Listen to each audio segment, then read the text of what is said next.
बिस्मिल्लाहिर्रहमानिर्रहीम। अस्सलाम वालेकुम। नूर हिकमत यूट्यूब चैनल में खुश आमदीद। सामिन, जो लोग दफ्तरी काम करते हैं, क्लर्क वगैरह, कंप्यूटर ऑपरेटर या तालिब इल्म जिनको भी याददाश्त का मसला रहता है, वो ये अमल ज़रूर करें। इंशाअल्लाह अज़ीज़ अल्लाह के हुक्म से, उसके महबूब के सदक़ा से ये अमल करते करते इस दौरान ही आपको महसूस हो जाएगा कि इसमें कितनी ताकत है।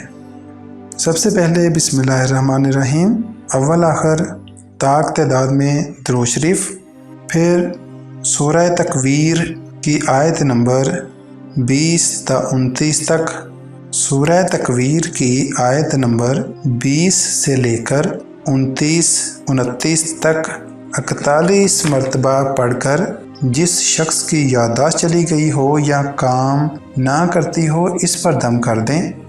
इंशाअल्लाह अज़ीज़ अल्लाह के हुक्म से दिमागी तवाज़ुन दुरुस्त हो जाएगा और याददाश्त पहले से भी बेहतर हो जाएगी। ये वजीफ़ा बहुत सारे लोगों ने इस्तेमाल किया है। अल्लाह ताला ने सबको शफ़ा अता फरमाई है। आप भी इस्तेमाल करें, दूसरों को भी बताएं। वीडियो अच्छी लगने की सूरत में चैनल को सब्सक्राइब ज़रूर कर लें। दुआओं में याद रखिएगा। मज़ीद अच्छी वीडियोज़ के साथ फिर हाज़िर होंगे। जब तक अल्लाह हाफ़िज़।